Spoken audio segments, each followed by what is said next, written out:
A blizzard raged outside, the wind howling through the trees.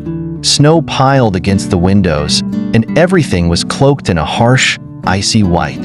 As I closed the curtains, a faint, desperate sound caught my attention. Opening the door, the freezing air bit my face, but my eyes fell on a tiny, shivering sparrow huddled on the doorstep.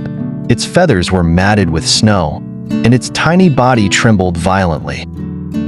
I carefully scooped the bird into my hands, its frail frame barely moving. Inside, I set it in a small box lined with soft cloth near the fireplace. The warmth slowly thawed its tiny body, and its eyes flickered open. It looked up at me, and I felt an overwhelming surge of responsibility. The sparrow, whom I named Snowdrop, began its recovery. Each day, I offered it drops of water and small crumbs of bread. Its energy returned little by little. Soon, Snowdrop hopped around the box, chirping faintly, as though testing its newfound strength. One morning, as the storm finally cleared, sunlight poured into the room. I opened the window, letting in the fresh, crisp air.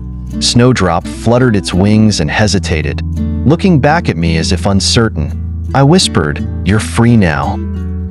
To my surprise, it didn't fly away immediately.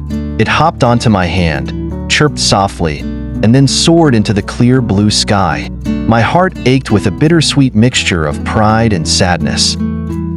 For days after, I often glanced at the empty box by the fire. Then, one morning, I heard a familiar chirp outside the window. Snowdrop perched on the sill, bright and lively. It had returned, not as a creature of pity, but as a friend, a symbol of resilience and gratitude.